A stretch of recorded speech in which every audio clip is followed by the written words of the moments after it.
Madam, look at this news. Ano yan? Ayan, so it says summarize decisions of world-renowned brands from January to May 2020 because of the impact of pandemic. Patingin nga. Ayan, yan.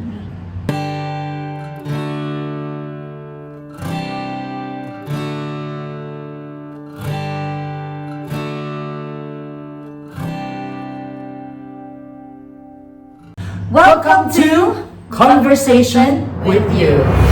Alright, so for today, Madam will talk about a certain article that goes around social media, getting more shares as the time passes by. So it says here that it talks about the summarized decisions of world-renowned brands from January to May 2020 because of the impact of pandemic. So, Can you please read, Madam, the first 6 items there? sige, sabi dito, we have Victoria's Secret declared bankruptcy. Zara closed 1,200 stores.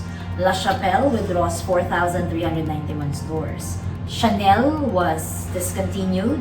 Hermes was discontinued. Then, Patek Philippe discontinued production. So, Grabe, ah. It also shows here, Rolex discontinued production. The world's luxury industry has ceased production. Nike has a total of 23 billion US dollars preparing for the second stage of layoffs. Number 10, needless to say about the travel. Number 11, the founder of Airbnb said that because of pandemic, 12 years of efforts were destroyed in just 6 weeks. And number 12, even the Starbucks also announced to permanently close their 400 stores. So under the weight of the new crown pandemic, many giants are facing the crisis of failure.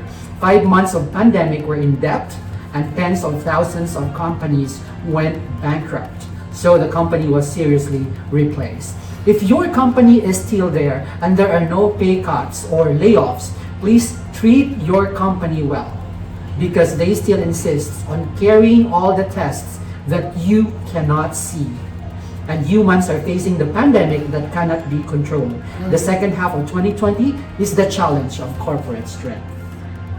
so yung mga giants na. So imagine mo na lang, these are giants, big corporate companies, pero they are closing, downsizing. Yeah, even if they are well established already. Hindi na nila or kumaganda pandemic really hit them. So Big time. so the challenge in sustaining the business is really there. So imagine how much more for those small companies out there, small businesses. And then some, let's say, big companies buying small companies right now. And really, I know that marami na talagang challenges kasi nga marami nag-stop ang work. So even other industries trying to have a different sidelines or online jobs just to sustain their needs sa family and just to provide for their family. But the good thing is, we are in the BPO industry. That's correct.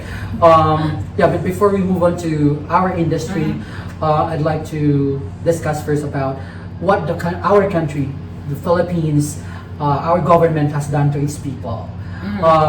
More than 200 billion of pesos, were used for Filipino citizens para makasurvive sila during the pandemic. Yung lalo ng ECQ na pinagbabawal talagang lumabas at all. Oo, kasi di ba they provided, let's say, food for those na walang work. Kasi yun. Tas the test that we do have, yung mga test kits, just to make sure na ma-lessen yung mga infected ng COVID-19.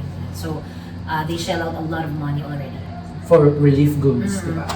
Okay, so our economy, that affected our economy too much. For us naman as, BPO employees, to our co-BPO employees, I think we should still be grateful. We know for a fact that during this pandemic, our frontliners coming from the medical field are really recognized to be heroes, which I think is just right because they are the ones who are facing the risk diba, of the virus. And we salute those frontliners out there. But I also wanna give out kudos. What do you say? Kudos. Kudos. It's not kudos. kudos to, of course, BPO employees out there. Kahit even during the ECQ that a lot of people were asked to stop from work, BPO companies still sustain the business. Yes, they're still paying. That's correct. Sustaining the business and paying their employees, making sure that they receive their, let's say, bi-weekly pay or monthly pay. Yes. And imagine, di ba, madam, kahit naka-ECQ na noon, pinagbabawal na mag-travel, the companies found ways para lang makapasok pa rin sa trabaho yung iba na kayang pumasok. And for those who can't afford to go to work, they were provided the work at home option. And some were even accommodated in a hotel, right? Para lang masustain yung business ng BPO industry. It was actually fast. It's from the moment that the quarantine was announced, ang mga companies, ang BPO companies right away nag-set up sila. And sa amin, akong daranan ko, they even purchased new units just to provide the units to the employees. Kasi di ba usually, shifting ang schedules, di ba? So they can use the unit. Sa isang unit, parang 1 to 2 or 3 people ang pwedeng gumamit. Right. But right now, since we want everyone to really have their own units, kasi at their home, at the comfort of their home, you have to purchase additional units just to sustain everybody and just to work. I agree. So BPO companies are really playing an important role, to somehow help the company of our country. The economy of our country. So I think that is something that we should be grateful for. We should be grateful about. Like what is mentioned here, diba? That for those companies who did not cut the pay and did not have any layoffs. Actually, dapat magpasalamat tayo kasi really now, there will be certain industries that cannot sustain the job for people. Kasi wala limited na lang. So, how are you going to pay those? Wala naman talagang given work at that time. Yeah, that reminds me of our conversation last night about ABS-CBN not regularizing their employees for those project-based, di ba? Anong maibibigay mo kung wala na talaga? Kahit din naman kasi sila, wala naman talagang means ng job. Where can you get those money, di ba? So, ayun, really, it's a serious matter that we need to look into. And if you're one of those people na same ang trabaho nyo, same ang pay na nakukuha nyo, you really need to be grateful because kahit even the smartest person has not created a cure yet for the COVID-19. So I'd say that pandemic is not a time to complain. Pandemic is not a time to be negative about. For me, pandemic is a time for us to be grateful with whatever we have. And it's a time to, share something. To share whatever you have if you can share because it's a time of giving. Time to help. Parang kanina nga yung naalala ko when we were having this discussion na parang when we read that, parang naisip ko we're going back to the basic, like the old times, the old ways in the past that hindi mo kailangan ng mga masyadong material na bagay. Diba, you don't need to buy clothes anymore. Parang for the last 6 months bumili ka ba? Nag-shopping I did not buy anything for the moment. Parang sabi ko parang ang binili lang natin the basic needs to sustain us like yung pagkain, yung gamot, yung kailangan at nalupag ka na. Oh my God. And then, yun.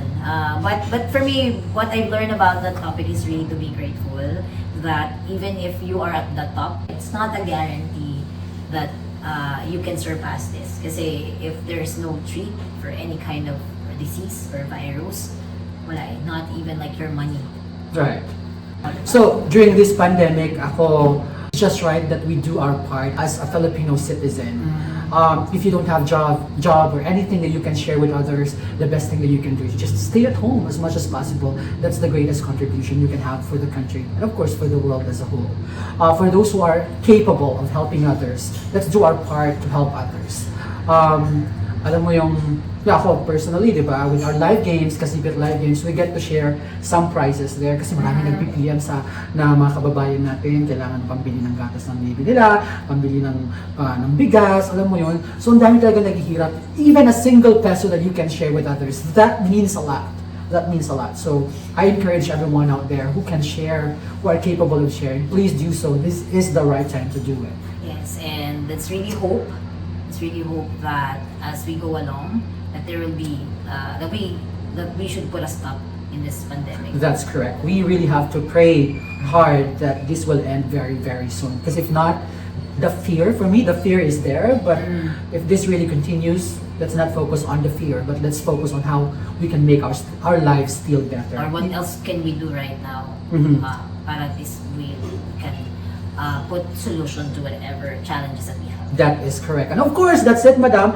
I think it's just right to end this vlog by saying our tagline for Kasipit. Diba nga, Kasipit, patuloy kang kakapit. Kasipit, keep up the faith. Because that's a reminder to everyone that no matter how difficult your situation is, there is always solution to every problem.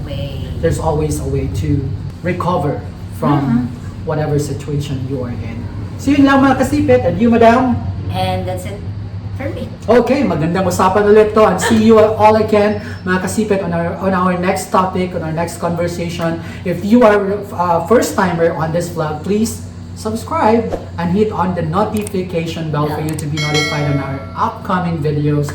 Maraming salamat po again. Again, we continue to grow.